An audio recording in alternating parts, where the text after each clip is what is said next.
Hi guys! Today we're going to be doing a Spider-Gwen painting. Here it is, and we are going to be doing it with some paints and stuff, and we're going to be saying some spooky stories. There's going to be some spooky stories said today, and I can't wait. The one in question is actually the Russian sleep experiment. We're reading the Russian sleep experiment. It is a creepypasta. The test subjects were political prisoners deemed enemies of the state during World War II. Everything was fine for the first 5 days. The subjects hardly complained, having been promised falsely that they would be free if they submitted to the test and did not sleep for 30 days.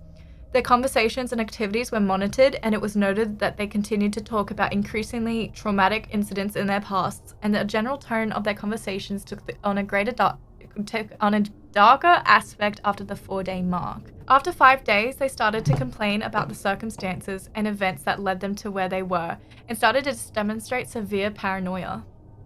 They stopped talking to each other and began alternately whispering to their microphones and one-way mirrored portholes. Oddly, they all seemed to think they could win the trust of the experimenters by turning over their comrades, the other subjects in captivity with them.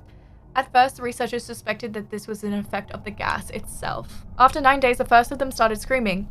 He ran the length of the chamber, repeatedly yelling at the top of his lungs for 3 hours straight. He continued attempting to scream, but was only able to produce occasional squeaks. The most surprising thing about this behavior is how the other captives reacted to it. They continued whispering to the microphones until the second of the captives started to scream. The two non-screaming captives took the books apart, smeared page after page with their own feces. That's disgusting. And pasted them calmly over the glass portholes. The screaming promptly stopped. So did the whispering to the microphones. After the 3 more days passed, the researchers checked the microphones hourly to make sure they were working. The oxygen consumption in the chamber indicated that all 5 must be alive. In fact, it was the amount of oxygen 5 people would consume at a very heavy level of strenuous exercise. On the morning of the 14th day, the researchers did something they said they would not do to get a reaction from the captives. Okay. They used the intercom inside the chamber. Hoping to provoke any response from the captives that they were afraid. They were either dead or vegetables, so they put the microphone inside the chamber to make sure they were alive still. But here's what happened.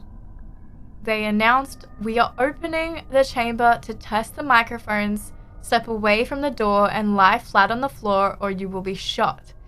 Compliance will earn one of your immediate freedom." To their surprise, they had a single phrase in a calm voice response, "We no longer want to be freed."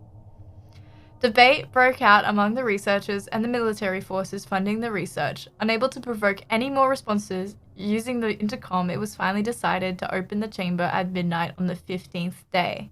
The chamber was flushed of the stimulant gas and filled with fresh air, and immediately voices from the microphones began to object. 3 different voices began begging, as if pleading for the life of loved ones, to turn the gas back on. The chamber was opened and soldiers sent in to retrieve the test subjects. They began to scream louder than ever, and so did the soldiers when they saw what was inside. 4 of the 5 subjects were still alive, although no one could rightly call the state that any of them in life. Okay, so they're like crazy psycho. The food rations past day 5 had not been so much as touched. There were chunks of meat from the dead test subjects' thighs and chests stuffed into the drain in the center of the chamber, blocking the drain and allowing 4 inches of water to accumulate on the floor. Precisely how much of the water on the floor was actually blood was never determined. All 4 surviving test subjects also had large portions of muscle and skin torn away from their bodies. The destruction of flesh and exposed bone on their fingertips indicated that the wounds were inflicted by hand, not with teeth, as the researchers initially thought. Closer examination of the positions and angles of the wounds indicated that most, if not all of them, were self-inflicted. The abdominal organs below the ribcage of all 4 test subjects had been removed. while the heart, lungs, and diaphragm remained in place. The skin and most of the muscles attached to the ribs had been ripped off, exposing the lungs through the rib cage. All the blood vessels and organs remained intact. They had just been taken out and laid on the floor, fanning out around the eviscerated but still living bodies of the subjects. The digestive tract of all four could be seen to be working, digesting food. It quickly became apparent that they were digesting their own flesh that they had ripped off and had eaten over the course of days. Most of the soldiers were Russian special operatives at the facility, but still many refused to return to the chamber to remove the test subjects. They continued to scream to be left in the chamber and alternatively begged and demanded that the gas be turned back on, lest they fall asleep. To everyone's surprise, the test subjects put up a fierce fight in the process of being removed from the chamber. One of the Russian soldiers died from having his throat ripped out. Another was gravely injured by having his testicles ripped off and an artery in his leg severed by one of the subject's teeth. Another 5 of the soldiers lost their lives if you count ones that committed suicide in the weeks following the incident. In the struggle, one of the 4 living subjects had his spleen ruptured and he bled out almost immediately. The medical researchers attempted to sedate him, but this proved impossible. He was injected with more than 10 times the human dose of morphine derivative and still fought like a cornered animal, breaking the ribs and an arm of one doctor. When heart was seen to beat for a full 2 minutes after he had bled out to the point there was more air in his vascular system than blood. Even after it stopped, he continued to scream and flail for another 3 minutes, struggling to attack anyone in reach and just repeating the word more over and over, weaker and weaker, until he finally fell silent. The surviving 3 test subjects were heavily restrained and moved into a medical facility, the 2 with intact vocal cords continuously begging for the gas, demanding to be kept awake. The most injured of the 3 was taken to the only surgical operating room that the facility had. In the process of preparing the subject to have his organs placed back within his body, it was found that he was effectively immune to the sedative that they had given him to prepare him for the surgery.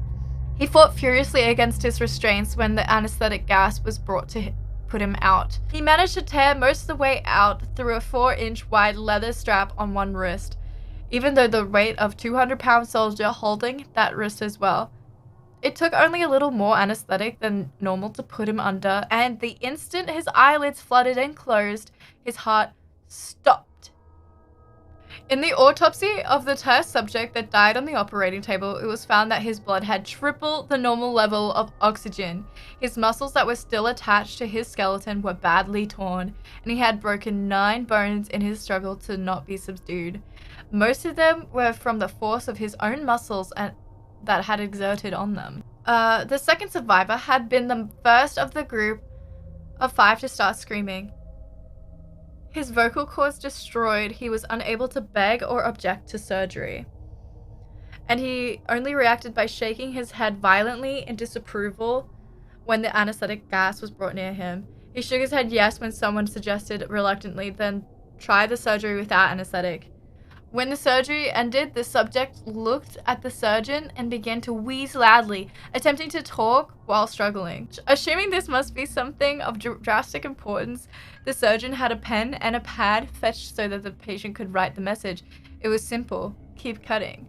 The other 2 test subjects were given the same surgery, both without anesthetic as well. Although they had to be injected with a paralytic for the duration of the operation, the surgeon found it impossible to perform the operation while the patients laughed continuously. Once paralyzed, the subjects could only follow the attending researchers with their eyes. The paralytic cleared their system in an abnormally short period of time, and they were soon trying to escape their bonds. The moment they could speak, they were again asking for the stimulant gas. The researchers tried asking why they had injured themselves, why they had ripped their own guts out, and they wanted to be given the gas again. Only one response was given: I must remain awake. All 3 subjects' restraints were reinforced, and they were placed back into the chamber awaiting determination as to what should be done with them. The researchers facing the wrath of their military benefactors for having failed the stated goals of the project, considering euthanizing the surviving subjects. The commanding officer, an ex-KGB, instead saw potential and wanted to see what would happen if they were put back on the gas. The researchers strongly objected, but they were overruled. In preparation for being sealed in the chamber again, the subjects were connected to an EEG monitor and had their restraints padded for long-term confinement. To everyone's surprise, all 3 stopped struggling the moment it was let slip that they were going back on the gas. It was obvious that at this point, all 3 were putting up a great struggle to stay awake. Having been the first to be wired to the EEG, most of the researchers were monitoring his brain waves. In surprise, they were normal most of the time, but sometimes flatlined inexplicably. It looked as if he were repeatedly suffering brain death before returning to normal. As they focused on paper scrolling out of the brainwave monitor, only one nurse saw his eyes slip shut at the same moment that his head hit the pillow. His brainwaves immediately changed to that deeper sleep, then flatlined for the last time as his heart simultaneously stopped. Okay, we read that. The only remaining subject that could speak started screaming to be sealed in now. His brainwaves showed that some flatlines, as one who had just died from falling asleep. His commander gave the order to seal the chamber with both subjects inside, as well as 3 researchers. One of the named 3 immediately drew his gun and shot the commander point blank between the eyes. Then turned the gun on the mute subject and blew his brains out as well. He pointed at the remaining subject, still restrained to a bed, as the remaining members of the medical research fled the room. "I won't be locked in here with these things, not with you," he screamed at the man strapped to the table. "What are you?" he demanded. "I must know." The subject smiled. "Have you forgotten so easily?" The subject asked. "We are you. We are madness that lurks within you all, begging to be free at the moment in your deepest animal mind. We are what you hide from in your beds at night. We are what you sedate into silence and paralysis when you go to the nocturnal heaven where we cannot tread." The researcher paused, then aimed at the subject's heart and fired. The EEG flatlined as the subject weakly choked out, "So nearly free." Wow. That was the Russian sleep experiment. The original author is unknown, unfortunately, so we don't have anyone to blame our nightmares on, unfortunately. Yay! We did it! Looks epic. Thanks, guys.